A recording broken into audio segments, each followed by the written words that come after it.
They blew up my great-grandfather's dam at 6 a.m. on a Tuesday, while I was just grabbing coffee. By the time I screeched into the driveway, 100 years of hand-cut limestone lay in smoking ruins. And there stood HOA President Dexter Hawthorne, grinning like he'd won the lottery, brushing dust off his stupid polo shirt. "Free demolition," he smirked. "Your little swamp was killing our property values." What this idiot didn't realize? That swamp had held back floodwater for the entire neighborhood since 1924. He'd just pulled the plug on a ticking time bomb, with spring snowmelt only 6 weeks away. The sharp stink of explosives still hung in the air as Dexter snapped victory selfies, completely oblivious that he'd turned his 800K McMansion into future lakefront property. Old Testament style. What would you do if someone destroyed your family's legacy, then posted smug selfies about it? Drop your worst HOA horror story in the comments. This one's about to go full biblical. My name's Ezra Blackwood, and I'm a hydraulic engineer who thought inheriting 12 acres in Colorado would be the fresh start I needed after my divorce went nuclear. What I got instead was a front-row seat to small-town corruption that would make a Chicago alderman blush. The property sits upstream from Millbrook Estates, one of those cookie-cutter developments where every McMansion looks like it was squeezed from the same beige tube. My great-grandfather, Samuel Blackwood, built our stone dam back in 1924 during the Depression, when men knew how to work with their hands and didn't need environmental impact studies to move a rock. That dam created a 3-acre pond that's been the heart of our land for a century. Morning mist rises off the water like ghosts, and you can hear the gentle tumble of water over hand-cut limestone worn smooth as river stones. The smell of wet earth and cattails hits you at dawn, pure Rocky Mountain peace, mixed with the metallic taste of thin mountain air. I'd moved back to start a sustainable aquaculture business, raising trout and growing organic vegetables using the pond's natural irrigation. Simple plan: heal from my marriage disaster while honoring my grandfather's legacy and maybe making enough money to forget my ex-wife ever existed. Funny thing about fresh starts, they have a way of attracting fresh disasters. Enter Dexter Hawthorne. Picture a guy who drives a BMW X7 but calls it a Beamer, like he's still trying to impress high school girls. 52 years old, real estate developer, HOA president for 8 consecutive years, the kind of man who wears pressed khakis to neighborhood barbecues and thinks rustic charm translates to property value cancer. Dexter had big plans for Millbrook Estates, transforming our quiet valley into some upscale resort community with golf courses and spa facilities. My hillbilly fish pond, as he so eloquently put it, didn't fit his vision of manicured perfection where every blade of grass knew its place and stayed there. The attack came via certified letter on a Thursday morning, thick as a phone book and twice as threatening. Notice of unpaid assessments and immediate compliance demand. According to Dexter's legal dream team, I owed $12,000 in back HOA fees for community water management services. Services I'd never requested, never received, never agreed to pay for. Oh, and my dam? That was an unauthorized structure violating community standards. Remove it within 30 days or face $500 daily fines. 12 grand in fabricated fees, plus $500 a day until I destroyed my family's century-old engineering. For a dam that had been protecting their neighborhood since Warren G. Harding was president. I called Dexter directly, thinking we could handle this like reasonable adults. "Listen," I said, "my family never joined your HOA. This property predates your community by 70 years. His laugh sounded like a garbage disposal grinding beer bottles. "Doesn't matter, Ezra. Water flows through our community, so you're using community resources. Pay what you owe, or tear down that eyesore." The morning coffee in my mouth turned bitter as his real motivation crystallized. "Your little swamp is dragging down everyone's property values," he continued. "We've got standards here. Maybe you should consider selling to someone who understands what civilization looks like." The crunch of gravel under his BMW's tires as he drove away told me everything I needed to know. This wasn't about fees, regulations, or community standards. This was about power, and Dexter wanted my land for his development schemes. I hired a lawyer that afternoon and discovered something beautiful. My grandfather had specifically refused HOA membership when it formed in 1954, and the original property boundaries were legally ambiguous. County records showed conflicting surveys. We had a solid case. But Dexter wasn't interested in playing by legal rules. Within a week, county inspectors started appearing like biblical locusts, citing anonymous complaints, about everything from fence heights to mailbox colors to the alleged sound of my morning coffee grinder disturbing the peace. Safety inspections designed to harass me into submission and bankruptcy through legal fees. He'd just made one critical miscalculation. You don't pick a bureaucratic fight with someone who designs water systems for a living, especially when you live downstream from his dam.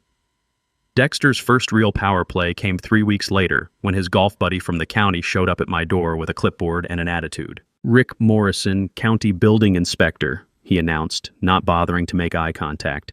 "Got reports your dam's structurally unsound. Need to do an emergency assessment." I watched this clown spend 20 minutes poking at century-old stonework with a screwdriver like he was checking a used car's rust spots. The metallic ping of his tool against limestone echoed across the water while he scribbled notes, never measuring anything, never photographing the foundation, just occasionally grunting disapprovingly for show. His assessment arrived by courier the next morning. Immediate demolition required due to catastrophic structural failure risk. Here's where things got interesting. The report claimed my dam showed severe foundation erosion typical of 1960s concrete construction. I nearly choked on my coffee reading that line. My great-grandfather had built this beauty with hand-cut limestone blocks in 1924, 24 years before concrete was even used for residential dams in Colorado. Morrison had never actually examined my dam. He'd filed a completely fabricated report without setting foot on the actual structure. Time for some engineering education. I hired Matthews & Associates, the structural firm that had certified half the bridges in Colorado, for an independent assessment. Cost me $3,000 I didn't have, but their 40-page report was worth every penny. The lead engineer spent 6 hours crawling over every stone, measuring water flow, testing mortar joints with equipment that cost more than my truck. "Dam exceeds current safety standards by 200%, their summary read. Original 1924 construction superior to modern requirements. Estimated lifespan, 500+ years with normal maintenance." 500 years. My great-grandfather had built something that would outlast the Roman Empire. Now, I remembered reading somewhere that when officials falsify emergency reports, they become personally liable for any damages their lies cause. Morrison had just painted a giant legal target on his back, and I had the ammunition to hit it. I filed a formal complaint with the State Engineering Board, complete with photographic evidence showing Morrison's inspection never touched the actual foundation. Then I sent copies to the county prosecutor, the local newspaper, and Morrison's own supervisor. The smell of fresh printed evidence packets filled my kitchen as I prepared for bureaucratic war. Turns out most states let you demand a second opinion on any emergency demolition order. And if their first assessment was fraudulent, the county has to pay for your independent report plus damages, something they probably should have mentioned in civics class. While I was building my legal case, Dexter launched his media campaign. "Dangerous dam threatens community safety," screamed the Millbrook Herald's front page. Anonymous neighbors expressed grave concerns about the aging structure that could collapse at any moment and flood dozens of homes. Pure fiction, but effective fiction. Dexter organized a concerned citizens petition drive, going door to door with professionally printed flyers showing stock photos of actual dam failures from other states. The sound of his leather shoes clicking on concrete sidewalks became the soundtrack of my daily harassment. "Would you want this ticking time bomb in your backyard?" he'd ask, pointing at photos of disasters that had nothing to do with my property. 57 neighbors signed his petition demanding immediate removal of my hazardous structure. Time for some community education. I invited every petition signer to tour my property and see the actual dam, not Dexter's scare tactic photos. 23 showed up on a Saturday morning, and I walked them through the engineering basics using terms they could understand. "See how the water flows over the spillway?" I explained, running my hand along the smooth limestone. "That controlled release prevents flooding. Remove this dam, and all that water hits your neighborhood at once during spring runoff." The texture of century-old stonework under my fingers, still solid, still precise, still doing exactly what my great-grandfather designed it to do, told the real story better than any technical report. By noon, 18 of those 23 neighbors had crossed their names off Dexter's petition. But Dexter wasn't done playing dirty. County demolition trucks appeared in my driveway Tuesday morning at 6 a.m., despite my pending legal appeals. Orange-vested workers started unloading equipment while the crew chief waved Morrison's bogus emergency order like a magic wand. I blocked the access road with my pickup truck and called every lawyer, reporter, and county official in my phone. "You're interfering with public safety," the crew chief shouted over the diesel rumble of his equipment. "I'm preventing destruction of private property based on fraudulent paperwork," I shouted back. 20 minutes later, Dexter arrived with 2 sheriff's deputies claiming I was threatening public safety by obstructing emergency services. He'd finally overplayed his hand. Local TV news crews don't usually cover routine demolitions, but they sure as hell show up when police get called to property disputes involving corruption allegations. Channel 9's cameras caught every word as Dexter tried to explain why a dangerous dam had been standing safely for 99 years, but suddenly needed emergency demolition the day after my lawyer filed corruption charges against his inspector buddy. His first tactical mistake: going on camera while angry makes you look guilty, even when you're telling the truth. The news coverage had barely died down when Dexter pulled out his next trick: buying politicians. City Councilman Bradley Walsh, another golf buddy because apparently Dexter collected corrupt officials like some people collect stamps, suddenly developed passionate concerns about pre-1950 water retention structures and their environmental impact on modern communities. Walsh introduced Emergency Ordinance 847 at Thursday's City Council meeting, claiming stagnant water from aging dams was breeding mosquitoes and threatening public health. The ordinance specifically targeted water structures built before 1950, which meant exactly one thing in our county: my dam. I sat in the back of that stuffy municipal building, breathing recycled air that tasted like old coffee and broken dreams, watching Dexter's puppet show unfold with the kind of shameless coordination you'd expect from a community theater production. "We must prioritize community health over individual property rights," Walsh declared, reading from notes that probably came straight from Dexter's legal team. But here's where Dexter's arrogance bit him square in the ass. During the public comment period, I stood up and asked one beautifully simple question. "Councilman Walsh, can you name any other pre-1950 water retention structures in our jurisdiction that this ordinance would affect?" Dead silence. The man literally shuffled his papers for 30 seconds. You could hear every rustle echoing off the cheap acoustic tiles, before mumbling something about comprehensive community planning. That's when I dropped the bomb I'd been preparing for 2 weeks. I'd spent my evenings digging through public records like a forensic accountant on a cocaine bender. Property deeds, development permits, corporate filings, following the money trail that led straight back to our HOA president's secret empire. "Council members," I said, pulling out a folder thick enough to choke a draft horse, "I'd like to present evidence that the primary beneficiary of this ordinance owns 47% of the upstream parcels through various LLCs and has filed preliminary development plans for a $12 million resort community." The crackle of paper in that dead quiet room sounded like gunfire in a library. Here's the beautiful part.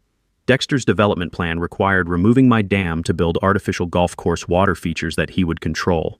He'd been lying about environmental concerns while planning to replace natural flood protection with decorative ponds for rich people to admire between martinis. You could literally watch the blood drain from Dexter's face as I read from his own development documents. His mouth opened and closed like a fish gasping on dry land while his carefully constructed environmental narrative crumbled in real time. His grand plan wasn't about community safety or property values. He wanted to tear down a century of flood protection so he could build fake lakes for tourists to Instagram while they pretended to golf. The council postponed their vote, pending further environmental review, which was political speak for "holy shit, we almost got caught helping with obvious corruption." But Dexter was nothing if not persistent, like a tick that's found a particularly juicy vein. The next week brought a parade of bought and paid for experts claiming my stagnant pond was an ecological disaster waiting to happen.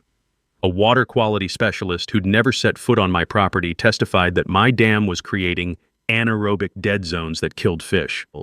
This was particularly hilarious since my pond supported a thriving trout population I'd been documenting for months. The taste of fresh-caught rainbow trout from my supposedly dead water made their testimony even more ridiculous. I countered by inviting the state environmental agency to conduct their own assessment. Their biologists spent 3 days cataloging the wildlife my pond supported: 24 fish species, countless aquatic insects, nesting waterfowl, and a family of beavers who'd moved in upstream. "This is one of the healthiest freshwater ecosystems we've surveyed in the region," their report concluded. "Removing this structure would constitute significant environmental damage."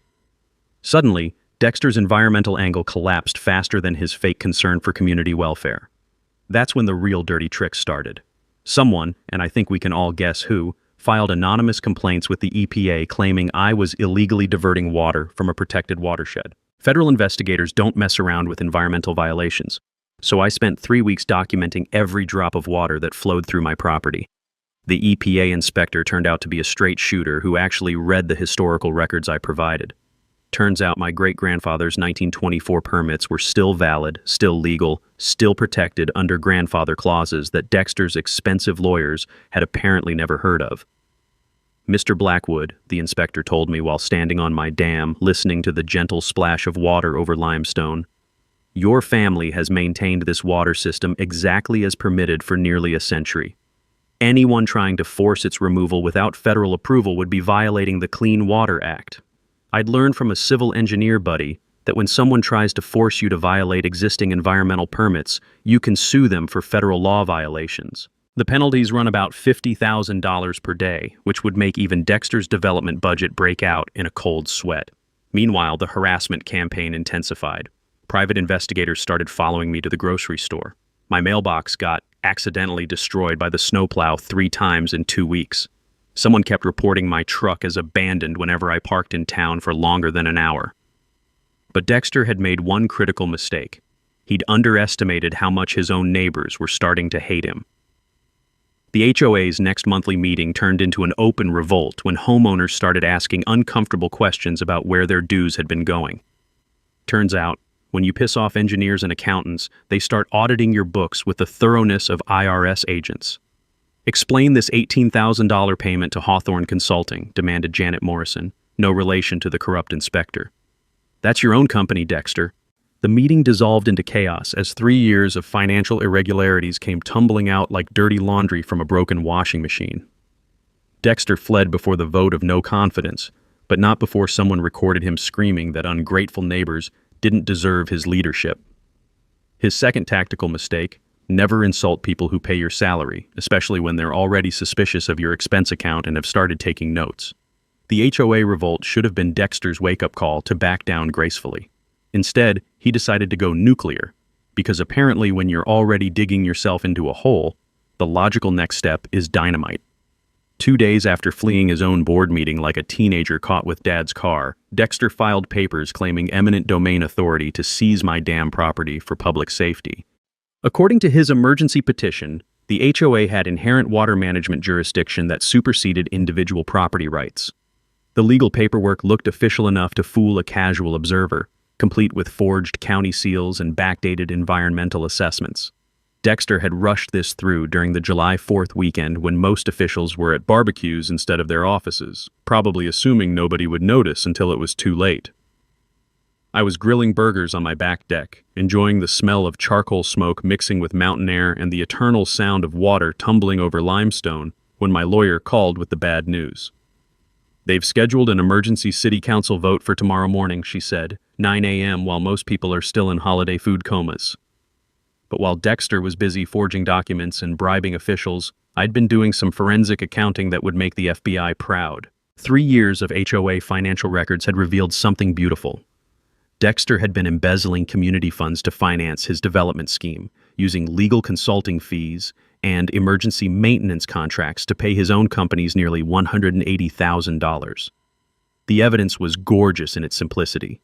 Inflated landscaping contracts to his brother-in-law's company that charged $300 per hour to mow grass that volunteers had already cut for free. Legal consulting fees paid to Mountain West Advisory, a shell corporation that existed only on paper and happened to share Dexter's business address. Maintenance contracts with companies that had no employees, no equipment, and no purpose except funneling HOA money into Dexter's personal accounts. I'd learned something fascinating from my forensic accountant neighbor. In Colorado, HOA financial records are public documents that any homeowner can request within 10 business days. Most people never bother asking, which is exactly what corrupt board members count on for their retirement planning. Dexter had been running a textbook embezzlement scheme, stealing homeowner dues to fund his private development projects. Every payment was documented, every fake invoice was preserved in the HOA's own files, every forged signature was photographed and time-stamped. The smell of fresh printer ink and righteous anger filled my kitchen as I prepared evidence packets for every homeowner in Millbrook Estates. I called an emergency HOA meeting for Sunday evening, the night before Dexter's secret city council vote. The community center had never seen a crowd like this. 150 angry homeowners demanding answers about their missing money and their rogue president's latest power grab. "Ladies and gentlemen," I said, standing at the front of that packed room while the taste of impending justice filled my mouth, "I have 3 years of financial records showing exactly where your HOA dues have been going." The sound of rustling paper filled the silence as people opened their evidence packets. You could literally watch the realization dawn on their faces. Their community fund hadn't been funding community improvements. It had been funding Dexter's personal real estate empire.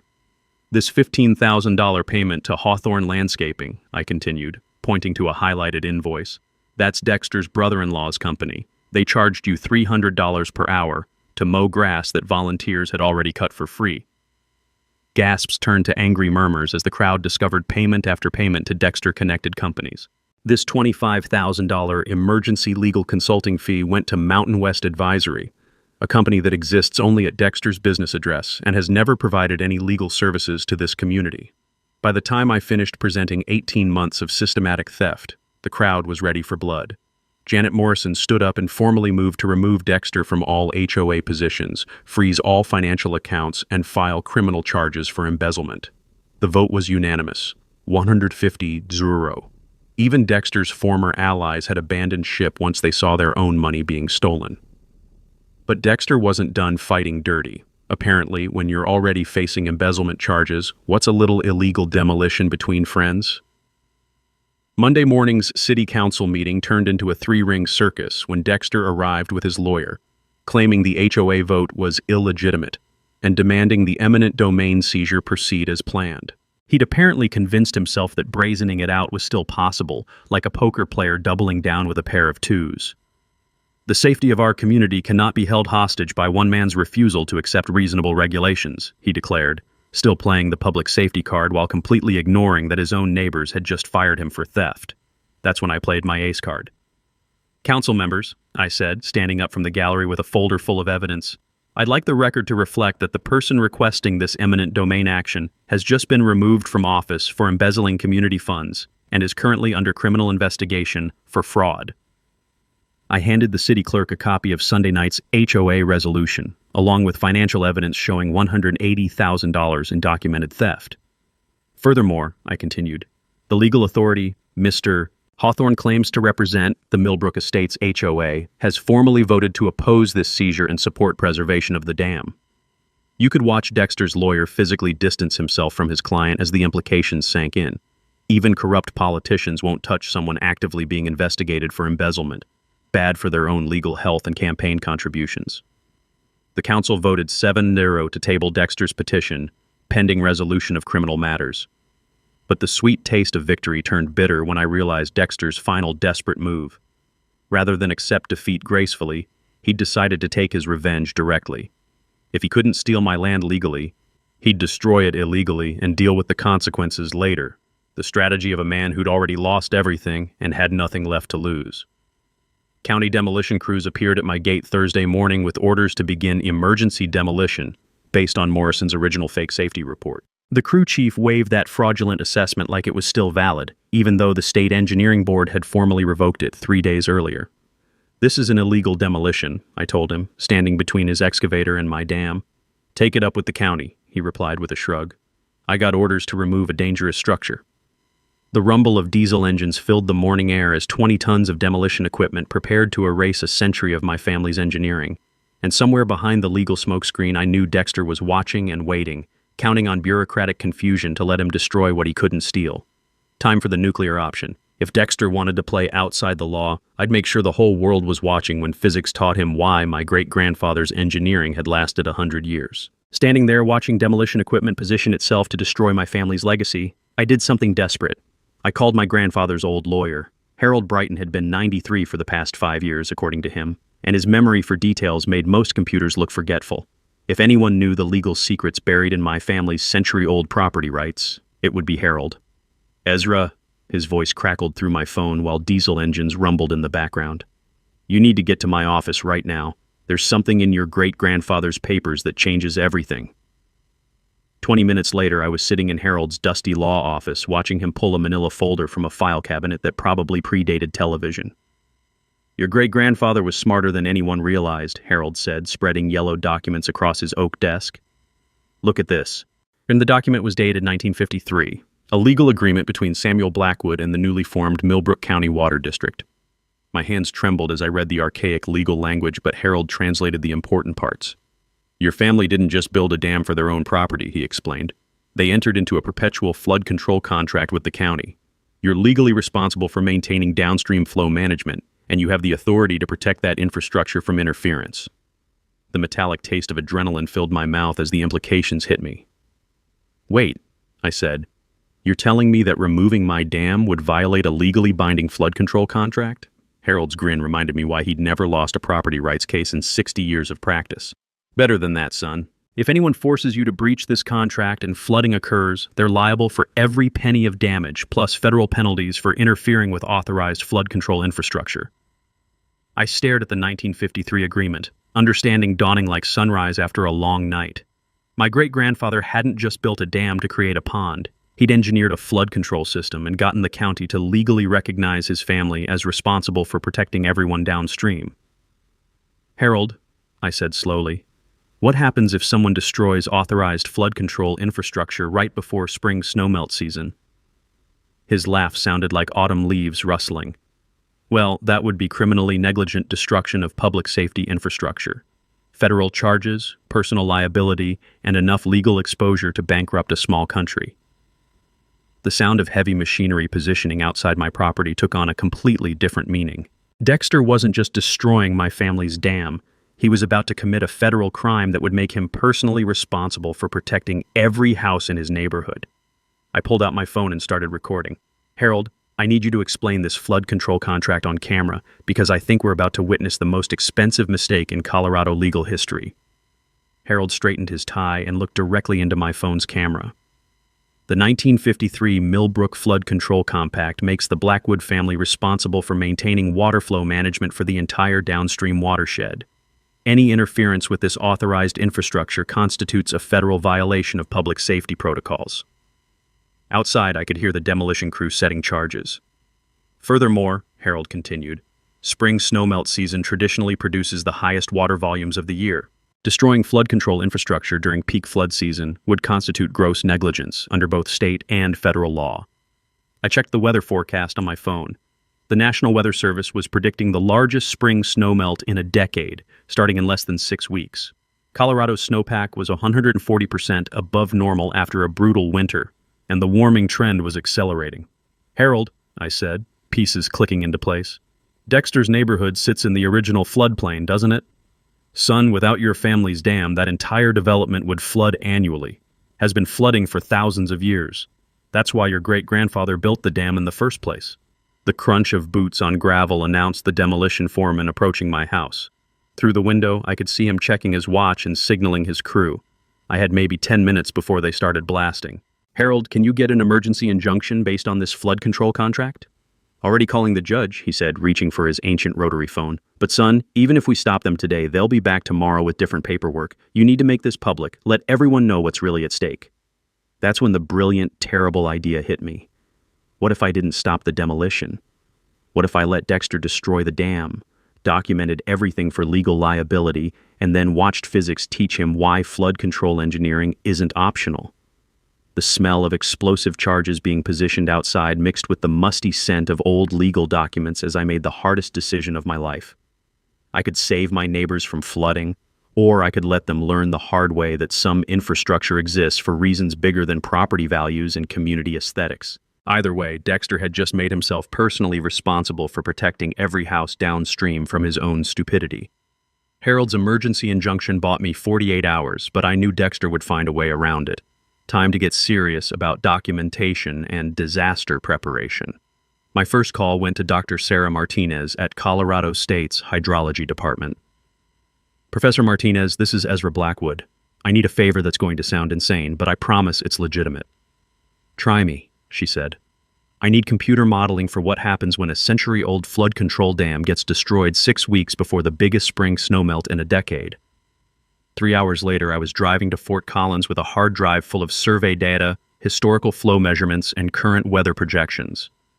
Dr. Martinez's graduate students needed a real-world project for their flood modeling thesis, and I was about to give them the disaster scenario of a lifetime. This is fascinating, Dr. Martinez said, reviewing my great-grandfather's 1924 engineering notes. Your ancestor was using techniques that we didn't formally recognize until the 1970s. He basically invented modern watershed management by accident. Her students spent 2 weeks building computer simulations that would make Noah jealous. The results were terrifying and beautiful. Without my dam, spring snowmelt would turn Millbrook Estates into a temporary lake that covered 47 houses and lasted 3 to 4 weeks. Mr. Blackwood, Dr. Martinez said, showing me color-coded flood maps, this isn't just flooding. This is a relocation event. Some of these houses would be underwater for a month. I learned something valuable about disaster preparation. Universities love real-world projects, and graduate students work for pizza and academic credit. My $200 investment in computer modeling would have cost $50,000 from a private consulting firm. Next, I needed legal armor. My second call went to Rebecca Torres, an environmental lawyer who specialized in federal water rights violations. She drove down from Denver after I faxed her Harold's 1953 flood control contract. Ezra, this document is legal dynamite, she said, spreading papers across my kitchen table. If someone destroys authorized flood control infrastructure and people get hurt, they face personal liability that insurance won't cover. She explained something I hadn't considered. When officials act outside their legal authority, they lose qualified immunity and become personally responsible for damages. Dexter's eminent domain claim was fraudulent, Morrison's safety assessment was fabricated, and the demolition order violated federal law. Anyone who destroys your dam will be personally liable for every flooded basement, every displaced family, every dollar of property damage, Rebecca explained. We're talking about potential liability in the tens of millions. A time for community organizing. I created the Millbrook Safety Coalition with Janet Morrison and 2 other former HOA board members who'd gotten tired of Dexter's corruption. Our mission was simple: educate neighbors about flood risk and give them tools to protect themselves. Our first flyer was brutal in its simplicity. Your house will flood, a scientific analysis of spring snowmelt without dam protection. We included Dr. Martinez's flood map showing exactly which addresses would be underwater and for how long. The smell of fresh printed disaster maps filled my garage as we prepared for the biggest door-to-door education campaign in Millbrook's history. Going house to house taught me something about human psychology. Most people ignore disaster warnings until you show them their specific address on a flood map. But once they see their own house colored bright blue under 6 feet of water, they pay attention fast. Mrs. Patterson, I said, showing her the computer simulation, your house sits in what used to be the creek's natural overflow channel. Without the dam, you'll have 3 feet of water in your living room for about 2 weeks. She stared at the map like it was a cancer diagnosis. What can I do? She asked.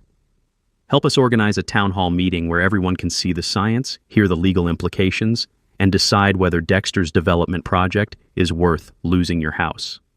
I learned that emergency management officials love having local experts who understand their territory. Fire Chief Rodriguez had been worried about spring flooding for months, but didn't have the engineering background to quantify the risk. Ezra, can you set up a flood monitoring system? He asked. If this dam gets destroyed, we'll need early warning for evacuation. I spent a weekend installing water level sensors throughout the creek system, connected to a text alert network that could warn every downstream resident when flooding started. The hardware cost $800 and could save millions in property damage. For the legal strategy, Rebecca helped me prepare criminal referral packages for state and federal prosecutors.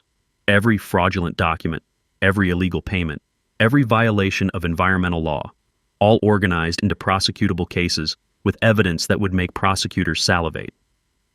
The beauty of white-collar crime, Rebecca explained, is that criminals always create their own evidence. Dexter's been documenting his own corruption for 3 years. My media strategy was simple: make the story too big for local officials to ignore. I contacted Sarah Brighton, an investigative reporter from Denver who specialized in government corruption stories. Sarah, I've got a story about HOA corruption, environmental crime, and an impending flood disaster that could displace dozens of families. She drove down the next day with a camera crew, but my secret weapon was physics itself. I didn't need to destroy Dexter, I just needed to let him destroy himself while the whole world watched. Spring snowmelt doesn't care about politics, corruption, or property values. Water follows gravity, period. The trap was simple: document everything, warn everyone, prepare for disaster, and let Dexter face the consequences of fighting a century of engineering with a clipboard and an attitude. By the time I finished my preparations, I had legal documentation that would put Dexter in federal prison, scientific evidence that would make him liable for millions in flood damage, and community support that would make him a pariah in his own neighborhood. All I had to do was let him demolish my dam and watch physics send him the bill. Dexter's response to the injunction was predictably desperate. He decided to destroy the evidence before anyone could use it against him. I discovered this when Janet Morrison called me at midnight, whispering like she was reporting a burglary in progress. "Ezra, Dexter's at the HOA office right now with a paper shredder and 3 boxes of financial records." I threw on clothes and drove to the community center, where I found Dexter's BMW parked under a broken streetlight like he was conducting a drug deal. The sound of an industrial shredder echoed through the building's thin walls. Smart criminals destroy evidence quietly. Desperate criminals make noise and leave witnesses. I started recording on my phone and called the police non-emergency line. "This is Ezra Blackwood reporting destruction of evidence in an ongoing criminal investigation," I said, loud enough for my voice to carry across the parking lot. 20 minutes later, Deputy Maria Santos arrived to find Dexter standing in a mountain of shredded HOA financial records, claiming he was updating filing systems. "At midnight?" Deputy Santos asked, shining her flashlight on the evidence confetti. "Community business doesn't follow business hours," Dexter replied, sweat beading on his forehead despite the cool evening air. What Dexter didn't know was that Rebecca Torres had already subpoenaed the HOA's bank records directly from the credit union. His frantic shredding party was destroying copies while the originals sat safely in a federal prosecutor's office. The next morning brought Dexter's most pathetic power play yet. He tried to have my property condemned for public health violations. County Health Inspector Linda Walsh, apparently Dexter collected corrupt officials from the same family tree, arrived with complaints about standing water breeding mosquitoes and unsanitary conditions threatening community health. I watched her spend 5 minutes pretending to inspect my crystal-clear pond before declaring it a public health hazard requiring immediate remediation. Her report claimed my pond contained dangerous bacteria levels and toxic algae blooms, based on water samples she'd never taken from a location she'd barely examined. The irony was delicious. My pond was cleaner than most municipal water supplies, thanks to the natural filtration system my great-grandfather had engineered with limestone and native aquatic plants. Time for some scientific embarrassment. I called Dr. Rodriguez from the State Environmental Lab and invited him to conduct an independent water quality assessment. He arrived the next day with equipment that cost more than Dexter's BMW and the kind of thoroughness that makes fake reports look like crayon drawings. "Mr. Blackwood," Dr. Rodriguez announced after 6 hours of testing, "this is some of the cleanest fresh water I've analyzed in Colorado. Your pond supports a textbook example of healthy aquatic ecosystem balance." His 20-page report systematically destroyed every claim in Linda Walsh's fabricated assessment. Where she claimed dangerous bacteria, he found beneficial microorganisms. Where she saw toxic algae, he documented native aquatic plants that improved water quality. But Dexter's desperation was escalating beyond bureaucratic corruption into outright sabotage. Someone, and security cameras would later confirm it was Dexter's brother-in-law, attempted to vandalize my flood monitoring equipment with a baseball bat and what appeared to be misdirected anger at technology in general. The trail camera footage was comedy gold, a middle-aged man in khakis swinging wildly at waterproof sensors while cursing about government surveillance and property rights. I learned something useful about security systems. Wireless trail cameras cost $60 and provide HD evidence of trespassing. Just make sure they're positioned on your own property where recording is completely legal. Meanwhile, my community education campaign was working better than expected. The smell of fear and fresh-baked cookies filled every town hall meeting as neighbors realized their houses sat in a natural flood zone that had been protected for 99 years. "Mrs. Brighton, your beautiful garden sits exactly where Millbrook Creek used to overflow every spring," I explained, pointing to historical survey maps. "My great-grandfather's dam has been protecting your property since 1924. The taste of impending justice mixed with morning coffee as more neighbors joined our safety coalition. But Dexter still had cards to play. His final bureaucratic gambit came through County Commissioner Bradley Walsh. Yes, another golf buddy. Because apparently Dexter's social circle consisted entirely of officials who confused public service with personal profit. Walsh proposed Emergency Resolution 1247, declaring my dam a clear and present danger that required immediate removal for community safety. The resolution included language about emergency powers during natural disaster preparation. The resolution was scheduled for an emergency vote during the next county commission meeting, which Walsh had deliberately scheduled for Thursday at 2 p.m. when most working people couldn't attend. I showed up anyway, armed with Dr. Martinez's flood modeling, Dr. Rodriguez's water quality reports, and Harold Brighton's legal documentation proving the demolition would violate federal law.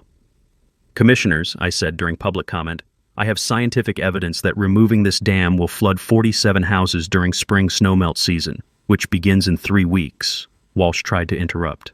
Mr. Blackwood, we appreciate your concerns, but Commissioner Walsh, I continued, I also have documentation showing that anyone who authorizes this demolition will be personally liable for millions of dollars in flood damage, plus federal penalties for destroying authorized infrastructure.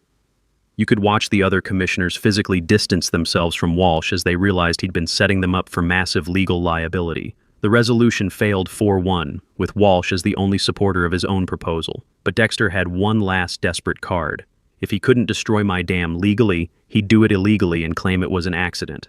County demolition equipment appeared at my property Friday morning with orders to begin emergency stabilization work on my structurally compromised dam. The crew chief claimed they were making emergency repairs to prevent catastrophic failure, emergency repairs that involved setting explosive charges. The sound of diesel engines and the smell of blasting powder told me that Dexter had finally abandoned any pretense of legality.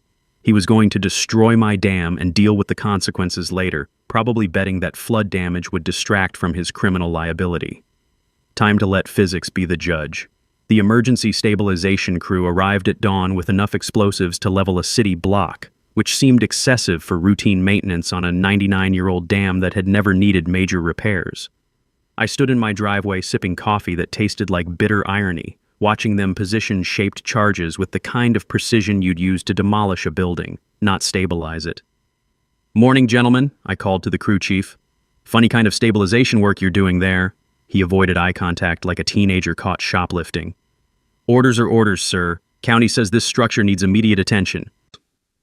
What they didn't know was that I'd spent the previous night installing additional flood monitoring equipment throughout the neighborhood, not to prevent the disaster, but to document it in real time for the lawsuit that would follow.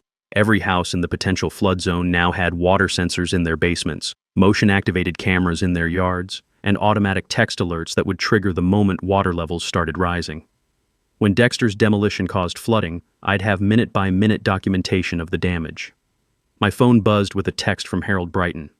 Federal judge granted emergency stay, demolition illegal until Monday hearing. I walked over to the crew chief and handed him the court order. "Gentlemen, you'll want to read this before you accidentally commit a federal crime." His face went white as he realized they'd been about to violate a federal court injunction. The crew packed up faster than teenagers fleeing a house party when parents come home early. But Dexter wasn't done fighting dirty. That afternoon, I discovered someone had filed anonymous complaints with every regulatory agency in Colorado, claiming my dam violated environmental laws, safety regulations, zoning ordinances, and probably the Geneva Convention. EPA investigators, state environmental officers, county health inspectors, and federal wildlife officials all showed up within hours of each other, creating a bureaucratic traffic jam in my driveway that looked like a law enforcement convention. The irony was beautiful. Every investigation vindicated my dam while revealing more evidence of Dexter's corruption. The EPA confirmed my environmental permits were valid. State engineers verified the dam's structural integrity. Wildlife officials documented the healthy ecosystem my pond supported. But each investigation also revealed forged documents, falsified reports, and fraudulent complaints, all traceable back to Dexter and his network of corrupt officials. I learned something fascinating about government bureaucracy. Honest investigators hate being used by corrupt officials, and they tend to investigate the people who file obviously fraudulent complaints. "Mr. Blackwood," EPA investigator Jennifer Walsh told me, "someone has been systematically filing false environmental reports about your property. We're opening a criminal investigation into whoever's been wasting federal resources with fabricated complaints." The smell of investigation paperwork and the taste of vindication filled my kitchen as federal agents documented Dexter's attempt to weaponize environmental law against me. Meanwhile, the weather was not cooperating with anyone's timeline. Colorado's snowpack had reached 160% of normal levels, and meteorologists were predicting the earliest spring melt on record due to an unexpected warming trend. "Ezra," Dr. Martinez called to update me, "our models show peak snowmelt starting 2 weeks earlier than predicted. If that dam gets destroyed, flooding could begin within days instead of weeks." Time was running out for everyone, including the innocent families who lived downstream from Dexter's stupidity. That's when I made the hardest decision of my life. I was going to save my neighbors despite their attacks on me because that's what engineers do. We solve problems, even when the problems are created by people who hate us. I called an emergency meeting of the Millbrook Safety Coalition and presented our final evacuation plan. "Ladies and gentlemen," I said to the packed community center, "Dexter is going to destroy my dam, whether it's legal or not. We can't stop him, but we can protect ourselves." The room fell silent, except for the sound of people breathing and the distant rumble of snowmelt already beginning in the mountains. I've prepared evacuation routes, temporary housing arrangements, and insurance documentation guides for every family in the flood zone. When my dam gets destroyed, you'll have 4 to 6 hours before the worst flooding hits. Janet Morrison stood up. "Ezra, why are you helping us after everything we put you through?"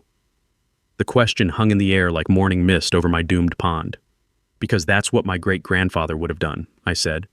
"He built that dam to protect this valley, not just our family. Some responsibilities are bigger than personal grudges." The taste of duty mixed with the metallic tang of approaching disaster as I distributed evacuation plans to families who'd spent months trying to destroy the only thing protecting them. But Dexter had one final desperate move. If he couldn't destroy my dam through legal channels, he'd make it look like an accident caused by natural structural failure. Sunday night, motion sensors triggered alerts showing figures moving around my dam in the darkness. Trail camera footage revealed Dexter's brother-in-law and 2 other men attempting to weaken the dam's foundation with sledgehammers and what appeared to be misplaced enthusiasm for amateur demolition. The sound of metal on stone echoed across the water as they tried to create natural weak points that would cause catastrophic failure during spring flooding. I called 911 and sheriff's deputies arrived to find 3 middle-aged men standing knee-deep in freezing creek water, holding sledgehammers and looking like they'd been caught robbing a bank. "Officers, we were just checking for structural damage," Dexter's brother-in-law explained, somehow managing to sound guilty even when telling the truth about what they were doing. The deputies arrested all 3 for criminal trespassing and vandalism, but the damage was done. They'd weakened critical support points just enough to ensure the dam would fail during peak snowmelt. Monday morning's court hearing became irrelevant when my structural engineer confirmed that weekend sabotage had created genuine safety concerns. The dam was now actually dangerous, not because of age or design flaws, but because of deliberate sabotage. "Your Honor," I told Federal Judge Patricia Morrison, "the defendants have created the very safety hazard they claim to be preventing. My dam is now genuinely unstable due to criminal sabotage."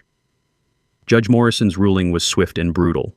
Emergency demolition would proceed under federal supervision to prevent catastrophic failure that could kill people downstream. Dexter had finally gotten his wish, but at the cost of criminal charges, federal investigation, and personal liability for everything that happened next. The irony was perfect. In his desperation to destroy my dam, he'd made its destruction inevitable while ensuring maximum legal consequences for himself. The federally supervised demolition began at 6 a.m. Tuesday, under gray skies that looked like they were rehearsing for the disaster to come.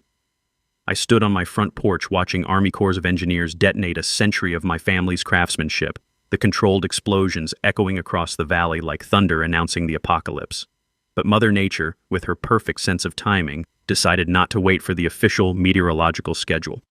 The first wave of snowmelt hit at 2 p.m., 6 hours earlier than Dr. Martinez's most aggressive predictions. I watched my great-grandfather's pond drain in minutes as 99 years of stored mountain water suddenly remembered what gravity meant.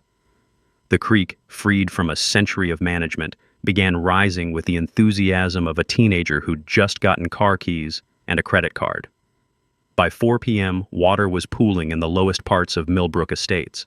By 5 p.m., it was flowing down streets that had been designed without considering where water naturally wanted to go. My phone exploded with text alerts from flood sensors I'd installed throughout the neighborhood. Basement flooding detected at 47 Maple Drive. Water level rising at 23 Oak Street. Emergency evacuation recommended for 1200 Block Pine Avenue. The taste of vindication mixed with genuine concern for my neighbors as I watched physics deliver its final exam in real time. Dexter's $800,000 McMansion, built directly in the creek's original overflow channel, was the first to experience what my great-grandfather had understood a century earlier. Water always finds its way home. At 6 p.m., the Millbrook Community Center became an impromptu evacuation shelter and the venue for the most dramatic town hall meeting in Colorado history. 300 residents packed into a space designed for half that number, many arriving with muddy shoes and shell-shocked expressions. Local news crews had set up cameras to document what would become a textbook case study in how to destroy a community through stupidity and greed. I took the podium while rescue boats visible through the gymnasium windows provided a soundtrack of disaster response.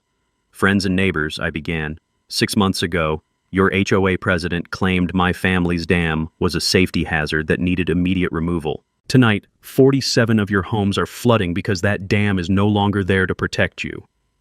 The room fell silent except for the sound of rain beginning to fall, because apparently Colorado's weather had developed a sense of dramatic timing. Sheriff Maria Santos approached the podium with an arrest warrant that had been personally signed by the federal judge overseeing our case. "Mr. Dexter Hawthorne," she announced, "you're under arrest for embezzlement, fraud, environmental crimes, and criminal negligence resulting in property damage." Dexter, who'd been hiding in the back of the room wearing a baseball cap like a failed disguise, tried to slip out the emergency exit, but 300 angry homeowners make an effective citizen's arrest when properly motivated. "Going somewhere, Dexter?" Janet Morrison blocked his path with the determination of someone whose basement was currently hosting an unplanned swimming party. The handcuffs clicked shut while Channel 9's cameras captured every moment of his arrest during live coverage of the flood he'd caused. "Mr. Hawthorne," reporter Sarah Brighton asked, "do you have anything to say to the families whose homes are flooding because you destroyed their flood protection?"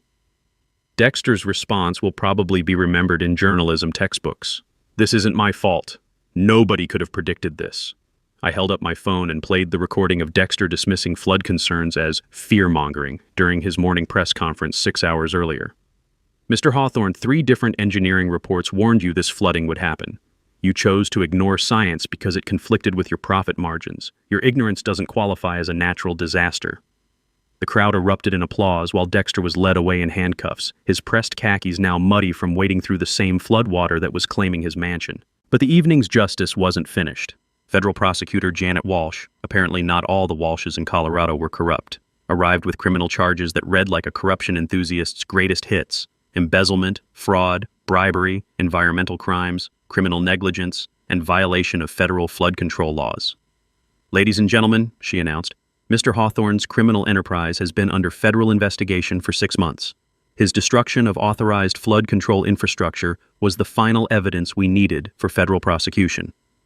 State Attorney General Rebecca Martinez followed with civil charges that would make Dexter personally liable for every dollar of flood damage, an amount that insurance investigators were already estimating at over $8 million. "Mr. Hawthorne will be financially responsible for repairing every flooded home, replacing every damaged possession, and compensating every displaced family," she announced while water continued rising outside. The crowd's cheers mixed with the sound of rescue boats and emergency sirens, creating Colorado's most expensive lesson in why you don't ignore engineers. As if the universe wanted to add punctuation to the evening's justice, County Inspector Rick Morrison arrived in handcuffs, arrested for filing fraudulent safety reports and accepting bribes. "Turns out," Sheriff Santos announced, "when you fabricate government documents, the FBI takes that personally."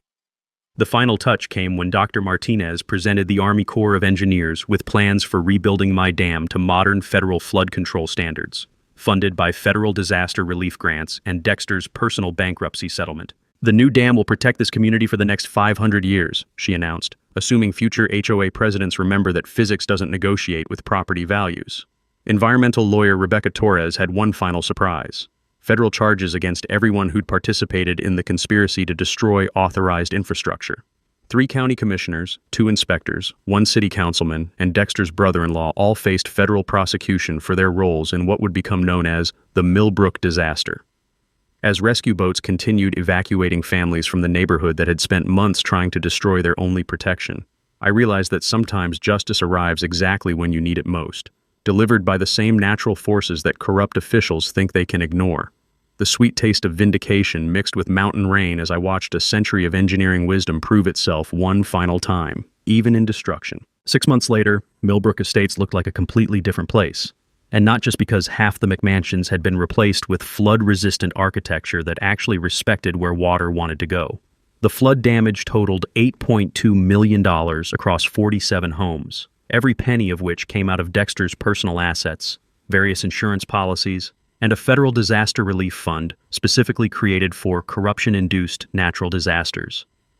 Turns out the government has a budget category for every kind of stupidity, including man-made flooding caused by destroying century-old infrastructure.